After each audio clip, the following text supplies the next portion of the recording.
여러분 안녕하십니까? 굿모닝 오늘의 증시 박지영입니다. 안녕하십니까? 홍성길입니다. 뉴욕 증시가 오늘 새벽 하루 만에 반등에 성공했습니다. 특히 기술주들의 반등이 두드러졌는데요. 그 안에서 팔란티어, 시장의 예상치를 뛰어넘는 호실적을 발표하면서 본장에 이어서 시간외까지 강세는 이어지고 있습니다. 네, 맞습니다. 특히 이번 분기 매출이 사상 처음으로 10억 달러를 돌파했다라고 하죠. 올해 들어서만 벌써 100% 넘게 급등했는데 정말 엄청난 주가 상승세를 기록하고 있는 팔란티어입니다. 자, 이런 가운데 우리 증시도 분위기는 비슷합니다. 반등이 들어오긴 했는데 여전히 달라진 건 크게 없는 상황인데요. 그렇다면 이 상승이 오늘까지 이어질 것인지 어떤 재료에 눈독을 들여야 할지 같이 탐색해 보겠습니다. 여기에 또 국채 금리가 밤사이에 떨어지고 국제 유가도 2% 넘게 급락했죠. 그 이유를 어디서 찾아보면 좋을지 함께 확인해 보시죠. 자, 이제 본격적으로 굿모닝 오늘의 증시 출발합니다.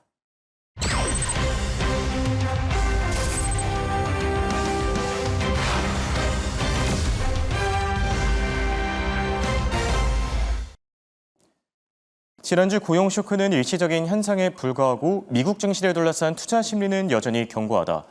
밤사이 월가 전문가들 사이에서 들려온 이야기입니다.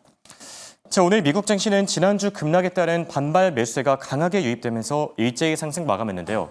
특히 다우지수는 600포인트 가까이 오르면서 44,000선에 회복했고요.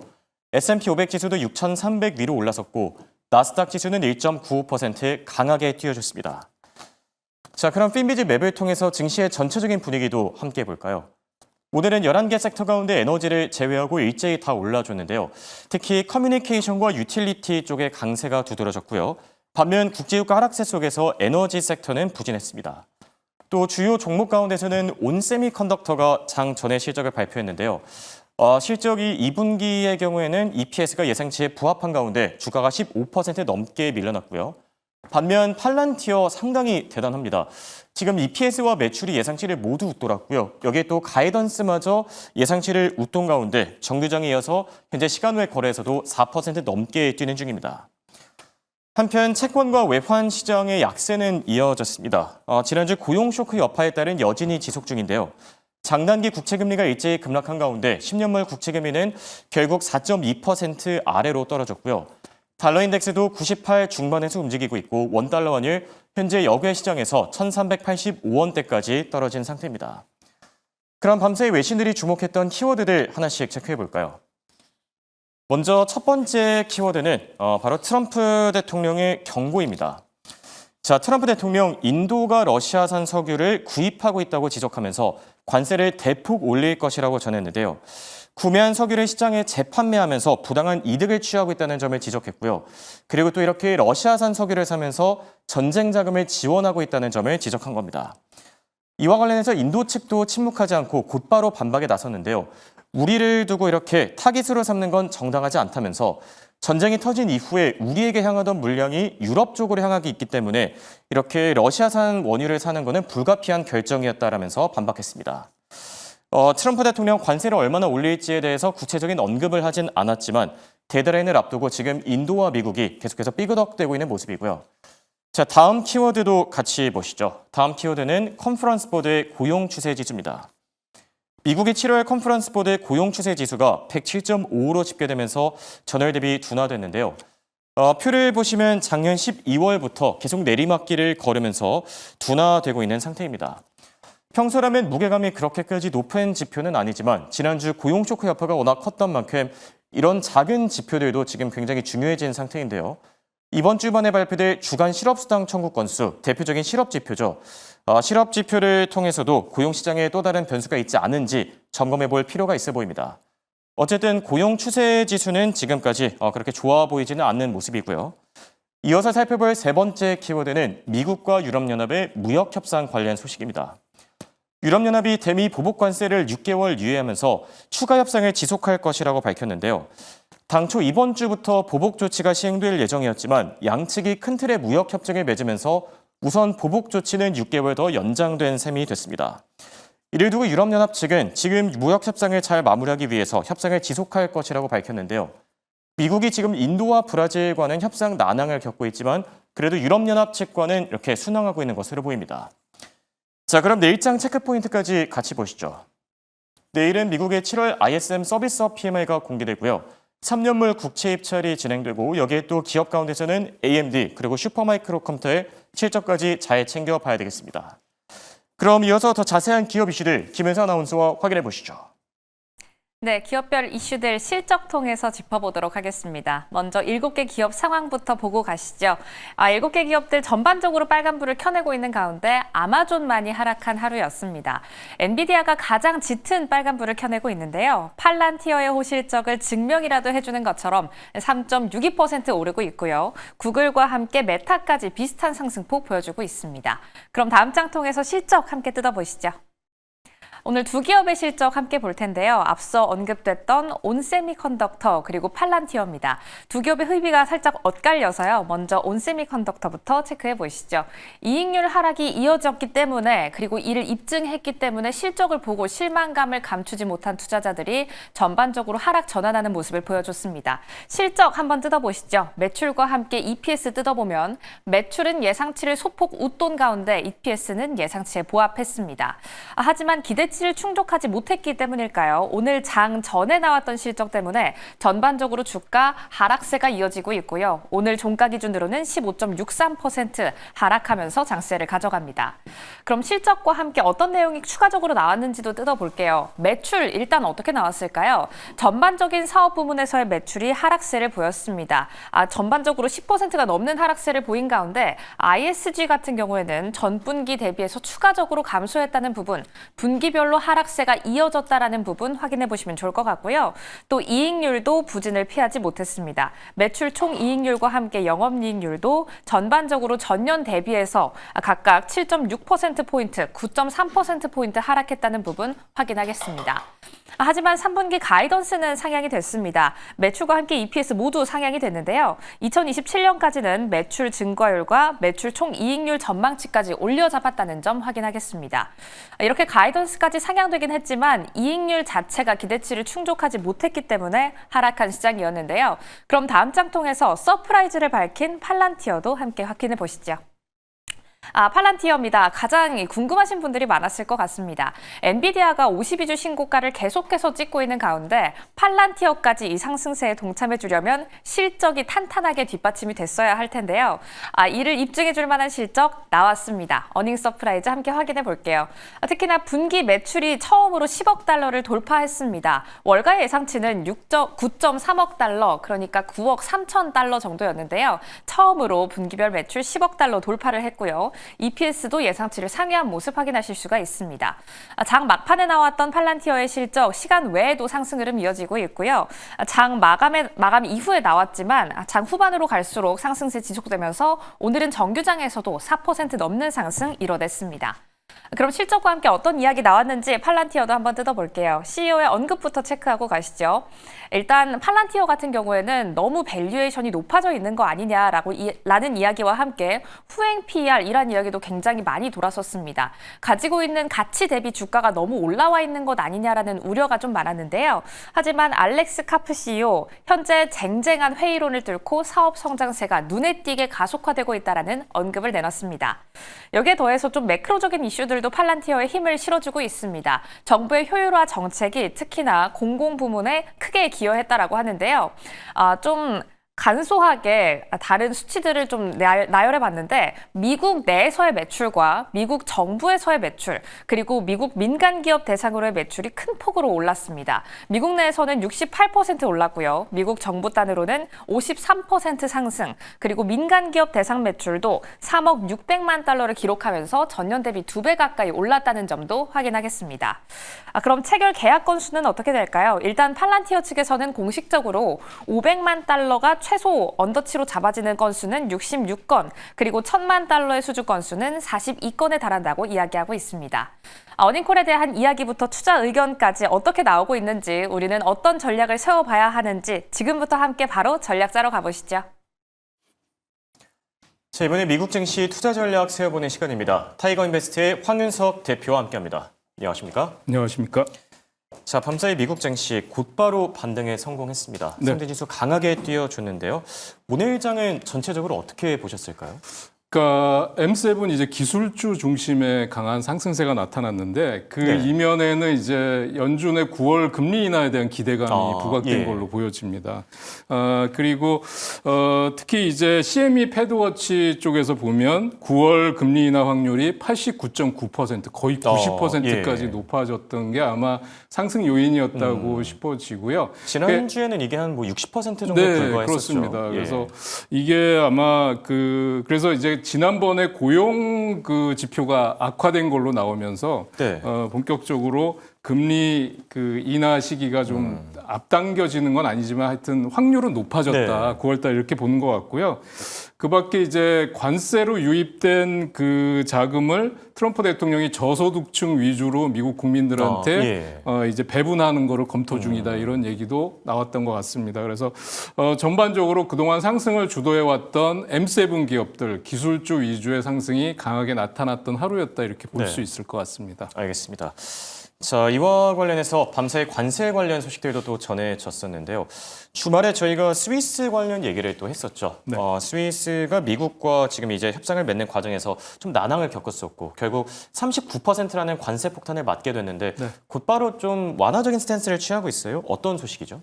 네, 그렇습니다. 그래서 미국에 대한 보복 조치를 고려하지 않고 있다라는 네. 발표를 했고요. 그다음에 더 매력적인 제안을 하기로 결정했다. 그래서 이제 관세 협상 의지를 밝혔는데 이제 8월 7일 시행일까지는 며칠간 시간이 남아 있잖아요. 그렇죠. 그래서 이런 걸 아마 고려해서 대응하는 것 같고 또 스위스뿐만 아니라 EU 같은 경우에 유럽 연합 같은 경우도 미국에 대한 관세 보복에 네. 대한 것도 6개월간 중단하겠다. 그렇죠. 이렇게 발표를 했습니다.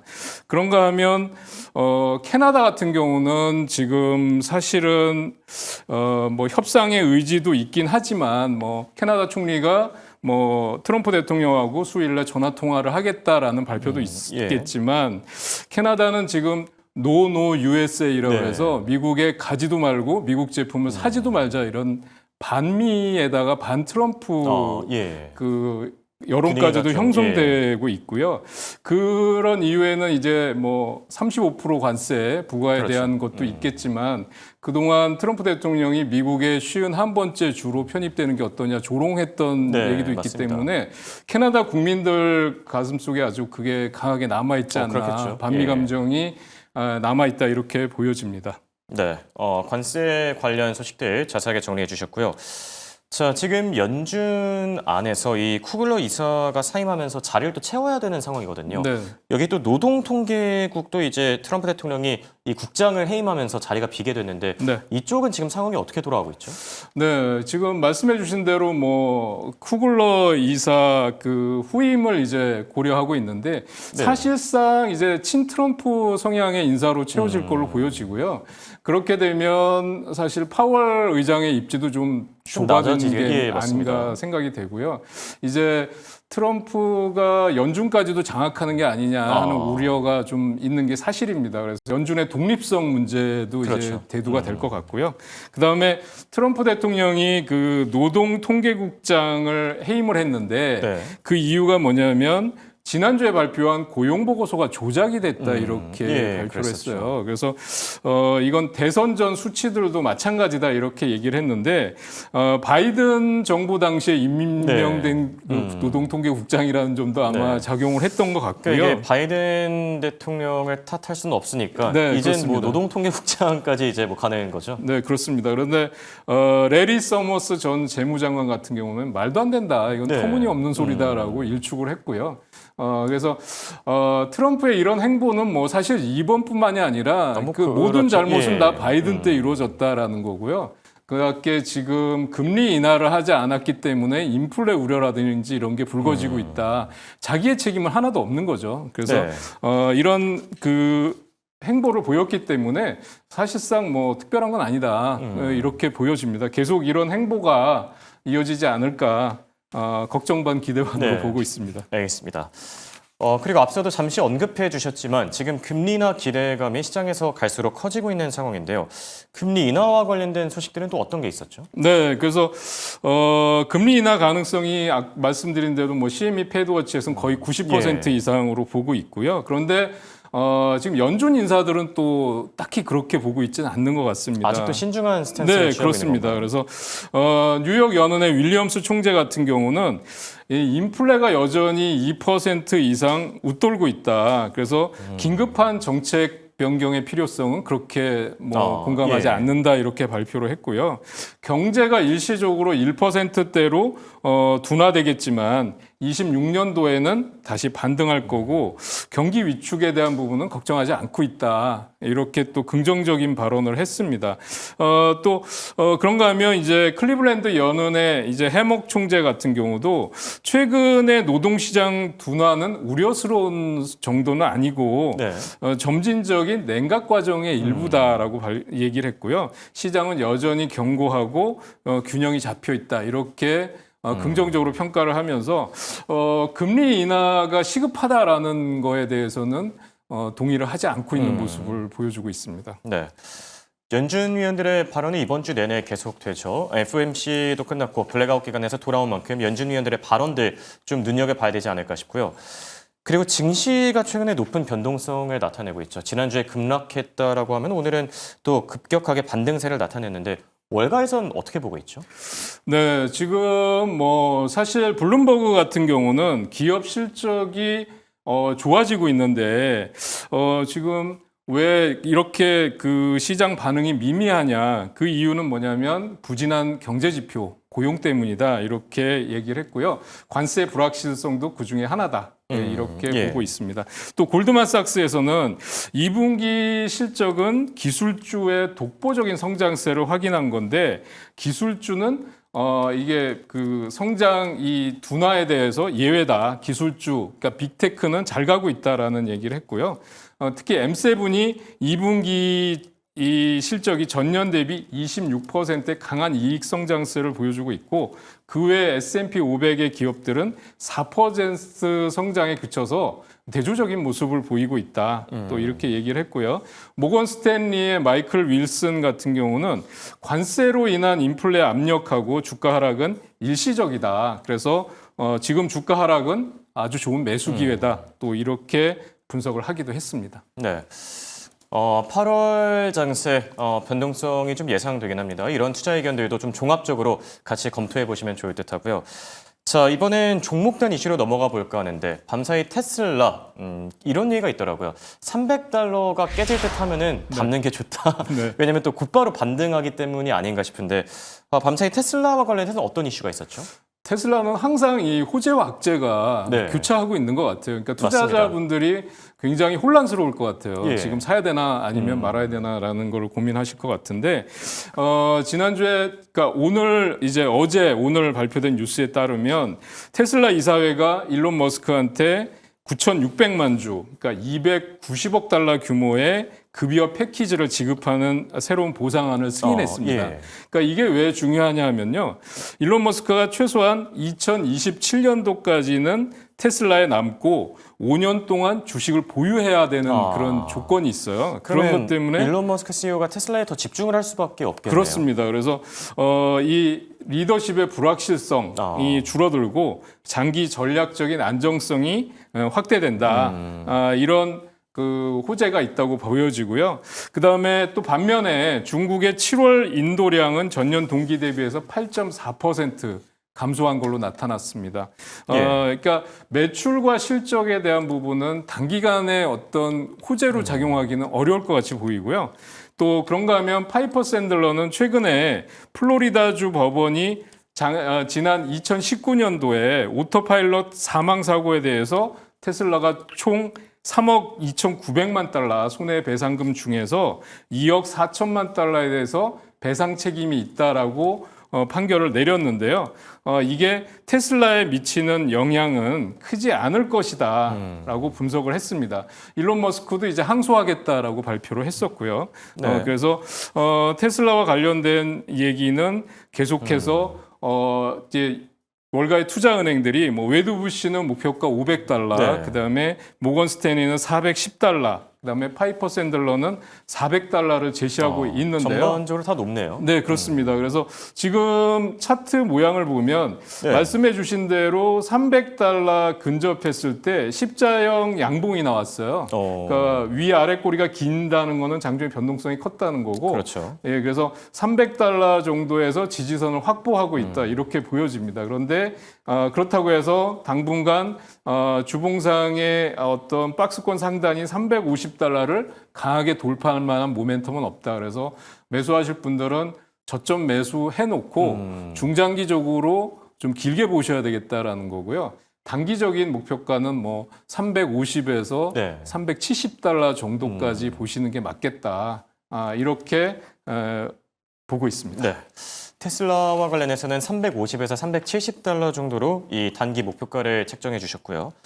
그리고 엔비디아에 대한 얘기도 저희가 나눠봐야 될 것 같은데 엔비디아 주가가 어느새 $180마저 돌파했습니다. 대단한 것 같은데 엔비디아는 어떤 얘기들이 있었죠? 네, 지금 그 엔비디아는 뱅크 오브 아메리카에서 중국으로의 수출 재개가 단기 상승 동력이 될 수 있다. 이렇게 긍정적인 평가를 내렸는데 이 이면에는 무슨 얘기가 있었냐면 중국에서의 H2N2 칩이 판매량이 감소되고 지연될 가능성이 있다라는 뉴스가 나왔어요. 그런데 뱅크 오브 아메리카에서는 그것보다는 이게 좋다. 훨씬 더 단기 상승 동력이 될 수 있다라고 평가를 했고요. 이제 8월 27일 날 실적 발표가 나오는데 여기서 컨센서스를 상회하는 실적과 가이던스를 발표할 것이다. 라고 얘기를 하면서 목표 주가를 $220 정도까지 높여 잡았습니다. 그러니까 이거는 멜리우스 리서치라는 곳에서 목표 주가를 제시한 $235 네. 그 다음 목표가니까 상당히 높은 목표가라고 예. 말씀드릴 수 있겠고요.